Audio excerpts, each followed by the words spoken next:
नमस्कार प्यारे दोस्तों। तो कैसे हो आप सभी लोग। उम्मीद है अच्छे होंगे सभी लोग। और हम लोग एक बार फिर से 20 क्वेश्चनों की सीरीज जो कर रहे थे तो उसके लिए फिर से हाजिर हैं। तो सभी लोग ज़्यादा से ज़्यादा वीडियो को शेयर करते हैं और जिसने सब्सक्राइब नहीं चैनल किया तो सब लोग जल्दी से। तो हम लोग साइंस के 20 क्वेश्चन करने वाले हैं। तो सभी लोग रेडी हो जाइए और पेन कॉपी लेके बैठ जाइए। पहला क्वेश्चन देखिए। पहला क्वेश्चन है कि ध्वनि गमन नहीं कर सकती। ध्वनि गमन नहीं कर सकती है तो किस में गमन नहीं कर सकती। ऑप्शन में द्रव, ठोस, हवा, निर्वात।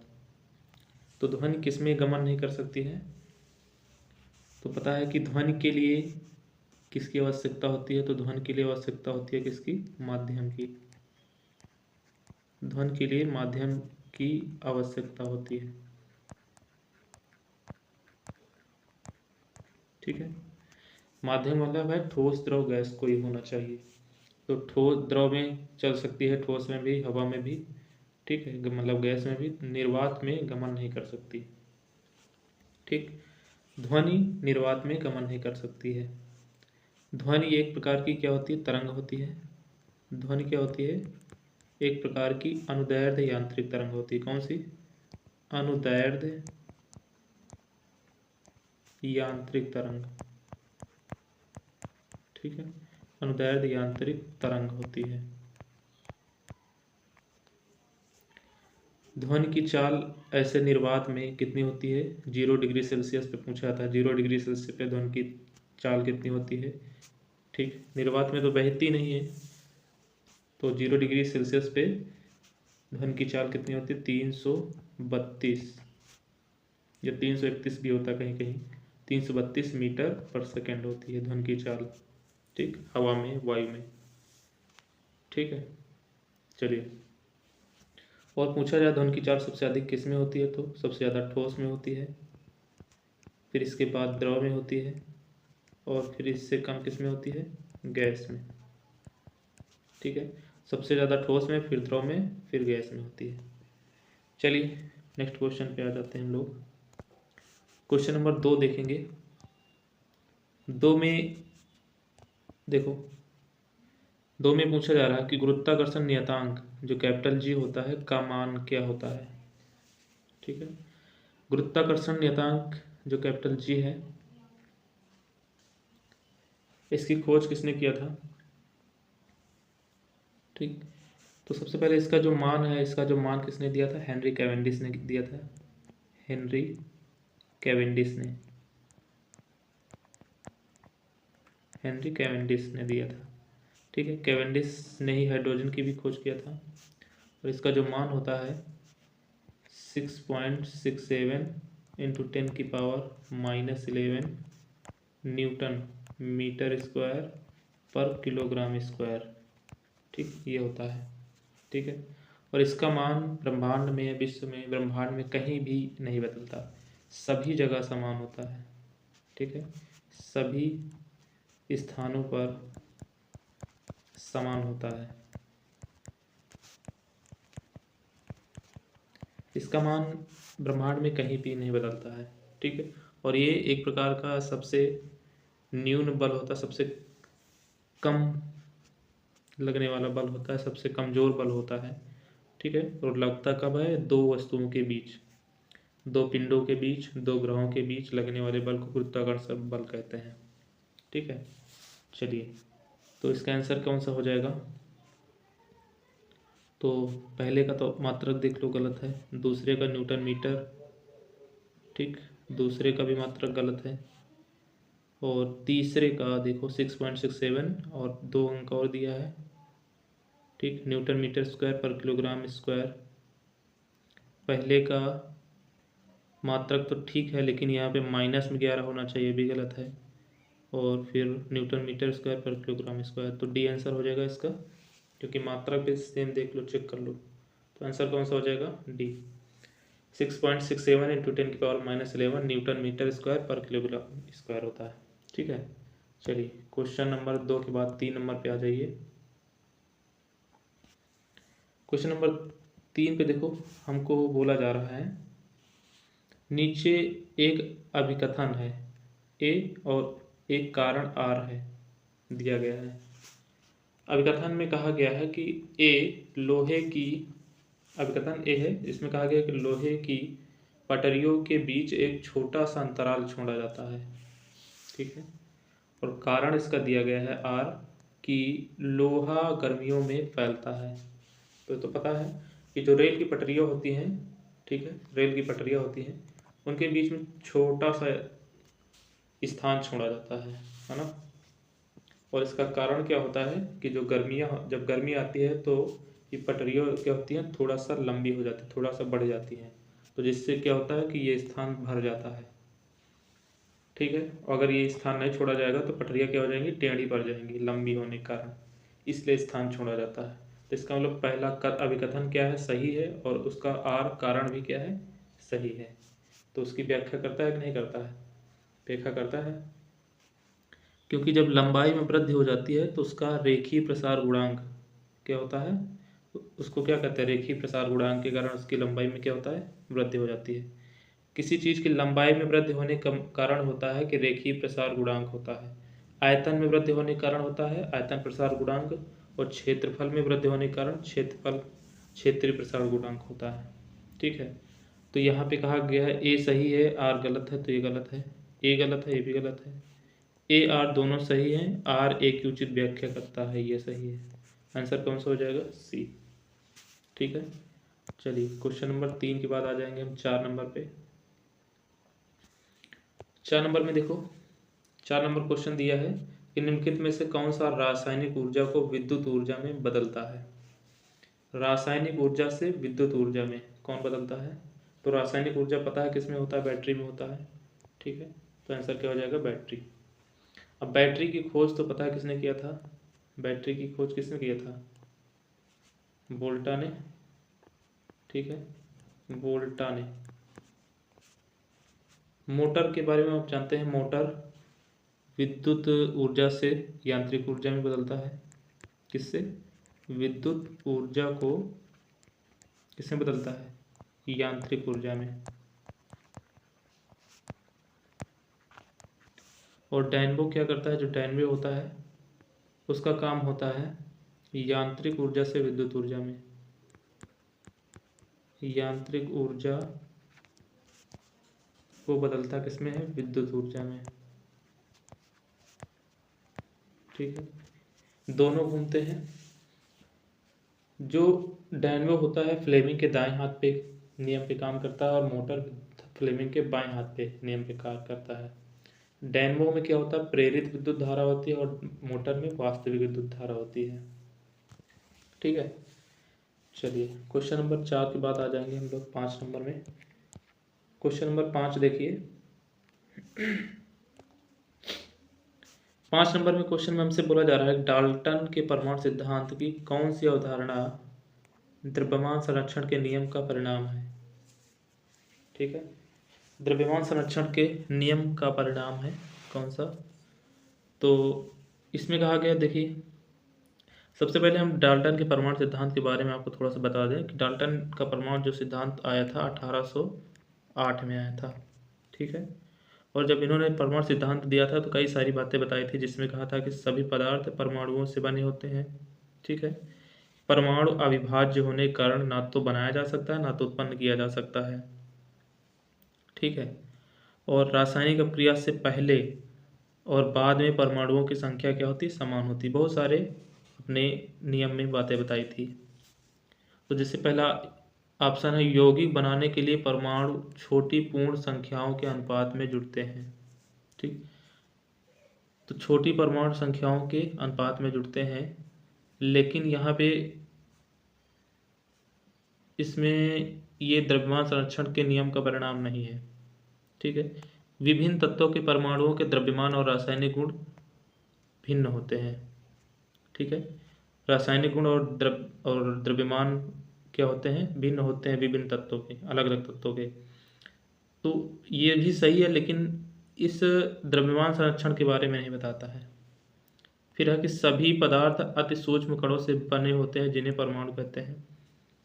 ठीक है, ये भी इन्होंने बताया था, लेकिन ये द्रव्यमान संरक्षण जो होता है उसको पालन नहीं करता है। फिर आगे बोला जा रहा है परमाणु अदृश्य कण है जो किसी रासायनिक अपक्रिया से ना तो उत्पन्न किया जा सकता है और ना ही नष्ट किया जा सकता है। तो इसका आंसर ये वाला हो जाएगा कि ये द्रव्यमान संरक्षण के नियम पे ही आधारित है। ठीक है, तो आंसर हो जाएगा डी। चलिए, तो ये सारी बातें लगभग किसने बताया था? तो ये सारी बातें बताया था डाल्टन ने। चलिए, क्वेश्चन नंबर 5 के बाद आ जाएंगे हम 6 नंबर पे। स्टेनलेस स्टील क्या है? तो स्टेनलेस स्टील के बारे में पता है कि स्टेनलेस स्टील क्या होता है? लोहा, कार्बन, क्रोमियम, इन सभी धातुओं का क्या होता है? मिश्रण होता है, जिसको कहते हैं मिश्र धातु। क्या कहते हैं इसको? मिश्र धातु, स्टेनलेस स्टील। ठीक, चलिए,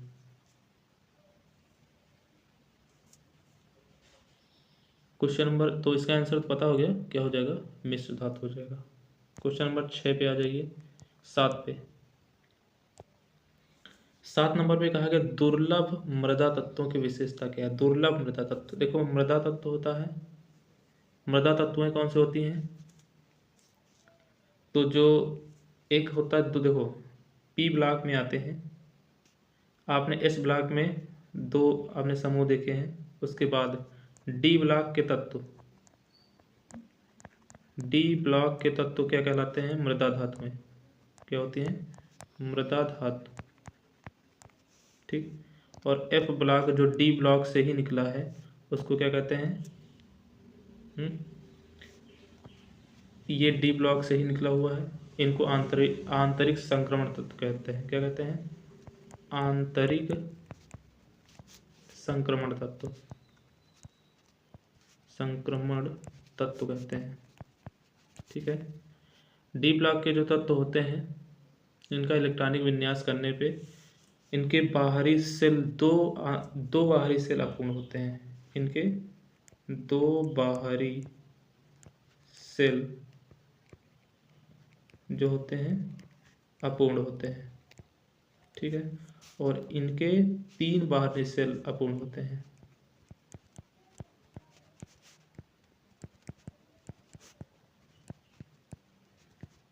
ठीक, तो जो दुर्लभ मृदा तत्व होते हैं वो एफ ब्लॉक के तत्व ही कहलाते हैं, और इनके 3 बाहरी सेल अपूर्ण होते हैं। तो इसका आंसर क्या हो जाएगा? बी। ठीक है, मृदा तत्व जो जैसे आपका बहुत सारे धातुएं हो जाती हैं तो उनको मृदा तत्व कहते हैं। ठीक है, और दुर्लभ मृदा तत्वें जो बहुत कम मात्रा में चमकीली होती हैं या एफ ब्लॉक के तत्व में आते हैं, इनके बाहरी सेल 3 बाहरी सेल होते हैं वो खाली होते हैं, तो उनको कहते हैं ब्लॉक के तत्व। चलिए, क्वेश्चन नंबर 7 के बाद आ जाएंगे हम लोग 8 नंबर पे। क्वेश्चन नंबर 8 है निम्नलिखित गैसों में से किसमें तीखी गंध आती है? तो तीखी गंध आती है आपका अमोनिया में, NH3। किसमें होता है? NH3 में। ठीक, कार्बन मोनोऑक्साइड CO होता है, इसमें कार्बन पूरी तरीके से नहीं जल पाता, उसको कार्बन मोनोऑक्साइड होता है। ठीक है, कार्बन मोनोऑक्साइड जो होता है हीमोग्लोबिन में सबसे तेजी से, ठीक, हीमोग्लोबिन पिगमेंट होता है ना, हीमोग्लोबिन में सबसे तेज क्रिया करता है, हीमोग्लोबिन से सबसे तेज क्रिया करता है। ठीक है, बहुत जल्दी से ये घुलता है। ऑक्सीजन और हाइड्रोजन के बारे में जानते हैं। चलिए, क्वेश्चन नंबर 8 के बाद आ जाइए 9 नंबर पे। 9 नंबर पे है टैक्सोनॉमी मूल रूप से किससे संबंधित है? टैक्सोनॉमी, जो टैक्सोनॉमी है मूल रूप से किससे संबंधित होता है? तो टैक्सोनॉमी आपका जैव विविधता का ही एक अंग होता है। ठीक है, जैव विविधता में पढ़ते हैं तो ये टैक्सोनॉमी वर्गीकरण से संबंधित होता है। वर्गीकरण के अध्ययन को क्या कहते हैं? टैक्सोनॉमी, जैव विविधता के अंतर्गत आता है। ठीक है, और वर्गीकरण, वर्गीकी के जनक तो पता है, कार्ल लिनियस कहते हैं। चलिए क्वेश्चन नंबर 9 के बाद आ जाएंगे हम 10 नंबर पे। जैविक विकास के, फिर यहाँ पे रहेगा डॉट डॉट, के तौर पर परिभाषित किया गया है। जैविक विकास को के तौर पर परिभाषित किया गया, किसके तौर पर? तो जैविक विकास जो होता है किसके तौर पर परिभाषित किया जा सकता है? जीन के प्रभाव पर, या उपार्जित गुणों की वंशागत पर, या प्राकृतिक चयन पर, या आनुवंशिक अपवाद पर। तो इसका जो आंसर हो जाएगा उपार्जित गुणों की वंशागत। जैविक विकास का मतलब है कि जहाँ पे उपार्जित जो गुण होते हैं वो वंशागत, वंशागत क्या होते हैं? बढ़ते हैं, उसको कहते हैं जैविक विकास। ठीक है, चलिए क्वेश्चन नंबर 10 के बाद आ जाएंगे हम लोग 11 नंबर पे। 11 नंबर पे बोला जा रहा है कि सजीव जीवों की वर्गीकरण की मूल इकाई है। मूल इकाई मतलब सबसे छोटी इकाई कौन सी होती है, उसी को मूल इकाई भी कहेंगे। तो सजीवों की वर्गीकरण, सबसे पहले देखो वर्गीकी के जनक कौन है? वर्गीकरण या वर्गीकी के जनक आप कार्ल लिनियस को कहते हैं, कार्ल लिनियस। कार्ल लिनियस को द्विनाम पद्धति का जनक भी मानते हैं। ठीक है, तो इसमें जो सबसे बड़ा होता है वो होता है सबसे पहले जगत होता है। क्या होता है? जगत। फिर इससे छोटा आपका होता है कौन सा? तो सबसे बड़ा पहले जगत होता है। ठीक है, उसके बाद आपका कौन सा होता है? संघ होता है। फिर इससे छोटा आपका कौन सा होता है? वर्ग होता है। फिर इससे छोटा आपका गण होता है। ठीक है, इनको याद करना पड़ेगा। जगत, संघ, वर्ग, गण। फिर इससे छोटा आपका होता है वंश। ठीक, इससे छोटा कुल, और फिर इससे छोटा जाति। ठीक, ये 7 स्तरों में बांटा जाता है सजीवों को। जगत, संघ, वर्ग, गण, वंश, कुल, जाति, 7 स्तर हैं। ठीक, और कार्ल लिनियस को वर्गीकरण का जनक कहते हैं। सबसे पहले द्विनाम पद्धति इन्होंने दिया था। ठीक है, और एनिमल और प्लांट 2 भागों में सबसे पहले इन्होंने बांटा था सजीवों को। तो सबसे मूल इकाई कौन सी हो जाएगी? जो सबसे छोटी होती है वो कौन सी है? जाति। तो इसका आंसर हो जाएगा बी। सबसे बड़ा कौन सा होता है? जगत। ठीक है, तो चलिए क्वेश्चन नंबर 11 के बाद आ जाएंगे हम लोग 12 नंबर पे। क्वेश्चन नंबर 12 पे देखिए, क्वेश्चन नंबर 12, मानव शरीर में किस अंग में हड्डियों की संख्या सर्वाधिक होती है? तो मानव जो शरीर होता है उसमें 206 हड्डी होती हैं। ठीक, 206 हड्डी होती हैं। लेकिन जब बच्चा होता है मतलब तो शिशु में हड्डियों की संख्या लगभग 300 के आसपास होती है। जब वयस्क होता है तो वयस्क मनुष्य के शरीर में 206 हड्डी हो जाती हैं। ठीक, और उसमें भी पूछा जा रहा है कि किस अंग में सर्वाधिक हड्डियाँ होती है? उंगलियों में, छाती में, या मस्तिष्क में, या कशेरुकाएँ में? ठीक, तो सबसे ज़्यादा उंगलियों में सबसे ज़्यादा हड्डी होती है, क्योंकि ऊपर पैर, हाथ सब जगह की, क्योंकि उंगलियां उनको भी कहेंगे, जितनी उंगलियां होती हैं सबकी हड्डियों को जोड़ेंगे तो सबसे ज़्यादा किस में आएंगी? उंगलियों में हड्डियां। ठीक है, छाती में पता है कि स्टर्नम और जितने भी होती हैं आपकी पसलियां सबको जोड़ लेते हैं तो सारी कितने हो जाती हैं? टोटल 25 हो जाती हैं, है ना, स्टर्नम को जोड़ के। कशेरुकाएँ कितनी होती हैं? मतलब रीढ़ की हड्डी में कितनी होती हैं? 33 हो जाती हैं। ठीक, 33 पूरी अगर हम मिला लेते हैं। चलिए, मस्तिष्क में तो हड्डी होती नहीं, लेकिन मस्तिष्क को घेरने वाली हड्डियां होती हैं। क्वेश्चन नंबर 12 के बाद आ जाएंगे हम लोग 13 नंबर पे। क्वेश्चन नंबर 13 देखिए, बच्चों में प्रोटीन की कमी से होने वाली बीमारियों को क्या कहा जाता है? प्रोटीन की कमी से कौन सी बीमारी होती है? तो प्रोटीन कमी से क्वाशियोरकर रोग होता है। ठीक है, क्वाशियोरकर। बच्चों में प्रोटीन की कमी से कौन सा रोग होता है? क्वाशियोरकर। ठीक है, जो पेलाग्रा एक रोग होता है, ये विटामिन B3, विटामिन कौन सा? B3, जिसको नियासिन विटामिन भी कहते हैं, इसकी कमी से होता है। बेरी बेरी तो पता है, विटामिन बी। ठीक है, विटामिन कौन सा? B1 या बी। रिकेट्स किससे होता है? तो देखो विटामिन डी या कैल्शियम की कमी से कौन सा होता है, रिकेट्स होता है, लेकिन बच्चों में रिकेट्स होता है और वयस्कों में ऑस्टियोपोरोसिस होता है। विटामिन कौन सा, विटामिन डी, विटामिन कौन सा, डी, डी से क्या होता है, बच्चों में तो रिकेट्स होता है, ठीक है, हड्डियाँ कमज़ोर हो जाती हैं, और वयस्कों में ऑस्टियोपोरोसिस हो जाता है। ऑस्टियोपोरोसिस मतलब हड्डियों में छेद हो जाता है, तो उसको कहते हैं ऑस्टियोपोरोसिस। चलिए क्वेश्चन नंबर 13 हो गया, 14 नंबर पे आएंगे हम लोग। 14 नंबर में कहा गया टेरिडोफाइटा समूह के पौधों में नहीं पाया जाता है। तो देखो जो टेरिडोफाइटा होता है उसमें फूल और आपका बीज नहीं पाया जाता, ठीक है, फूल और बीज ये नहीं पाए जाते हैं। तो पत्ते पाए जाते हैं, फूल नहीं पाए जाते हैं, तो ये आंसर हो जाएगा। जड़ पाए जाते हैं, तना पाया जाता है। टेरिडोफाइटा में फूल और बीज नहीं पाए जाते हैं। चलिए क्वेश्चन नंबर 14 के बाद आ जाएंगे 15 नंबर पे। कौन सा विटामिन वसा में विलेय नहीं है, ठीक है, वसा में विलेय विटामिन कौन सा नहीं है, तो आपको पता है कि बी और सी, विटामिन बी और सी किस में विलेय हैं, तो ये जल में विलेय हैं, ठीक है। इसके बाद डी ई के ए, ये विटामिन जो है आपका ये किस में विलेय हैं, ये वसा में विलेय हैं। पूछा जा रहा है कि कौन सा विटामिन वसा में विलेय नहीं है, तो जो जल में विलेय होगा वो वसा में विलेय नहीं होगा, तो जल में विलेय कौन सा, विटामिन सी, तो आंसर कौन सा हो जाएगा, डी, ठीक है। विटामिन के तो पता है कि फिलोक्यूनिन इसका रासायनिक नाम होता है, ठीक है। इसके बाद विटामिन डी, इसका रासायनिक नाम कैल्सीफेरॉल होता है। विटामिन ए का रासायनिक नाम क्या होता है, रेटिनॉल होता है। विटामिन सी का रासायनिक नाम क्या होता है, विटामिन सी का रासायनिक नाम क्या होता है, स्कॉर्बिक एसिड होता है, ठीक है। चलिए क्वेश्चन नंबर, और विटामिन की खोज जिससे पूछा जाता है कि विटामिन की खोज किसने किया था, तो विटामिन खोज कैसमीर फंक ने किया था, कैसमीर फंक, ठीक है, कैसमीर फंक ने किया था।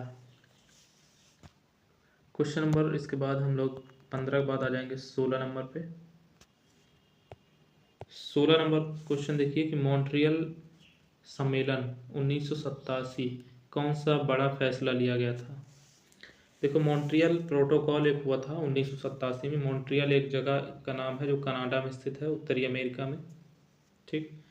1987 में एक सम्मेलन हुआ था जहाँ पे विकसित देश और विकासशील देश, जो भारत है विकासशील में आता है, और विकसित देश में जैसे आपका विकसित देश कौन कौन सा है, रूस, जर्मनी, फ्रांस और अमेरिका, ये सब क्या है, विकसित देश होते हैं।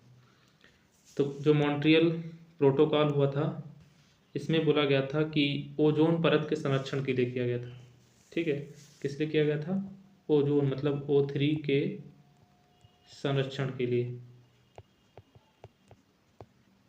O3 के संरक्षण के लिए किया गया था, ठीक है। तो O3 मतलब ओजोन परत के संरक्षण के लिए हुआ था 1987 में मॉन्ट्रियल प्रोटोकॉल।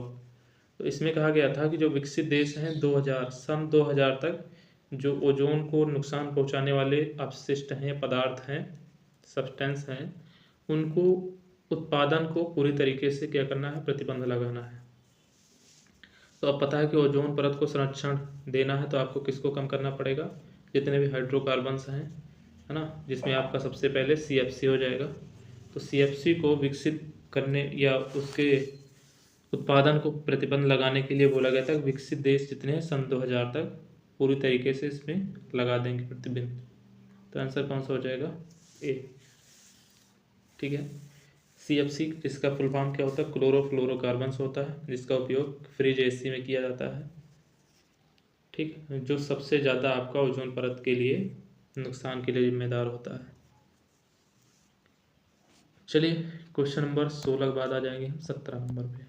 17 नंबर पे देखिए विश्व व्यापार संगठन WTO, वर्ल्ड ट्रेड ऑर्गेनाइजेशन, इसका फुल फॉर्म होता है की स्थापना कब हुई थी, तो इसकी स्थापना कब हुई थी, 1995 में, ठीक है। 1995 में WTO की स्थापना होती है। और 1948 में 7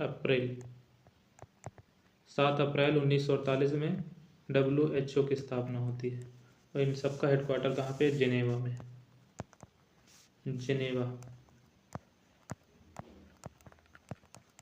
जिनेवा में हेडक्वार्टर इनका। ठीक है। क्वेश्चन नंबर 17 के बाद हम लोग आ जाएंगे 18 नंबर पे। 18 नंबर पे एक है पद PC। ठीक है। PC का अर्थ क्या होता है? तो PC का अर्थ क्या होता है? यहाँ पे आपने कंप्यूटर के बारे में पढ़ा होगा। PC का मतलब क्या होता है? PC मतलब होता है पर्सनल कंप्यूटर। क्या होता है? Personal computer. तो इसका आंसर क्या हो जाएगा? B, personal computer. PC का मतलब क्या होता है? Personal computer. क्वेश्चन नंबर इसके बाद आ जाएंगे 19 नंबर पे। कंप्यूटर में शब्द की लंबाई नापी जाती है। कंप्यूटर कौन सी भाषा समझता है? केवल जो कंप्यूटर है मशीनरी भाषा समझता है, केवल मशीनरी।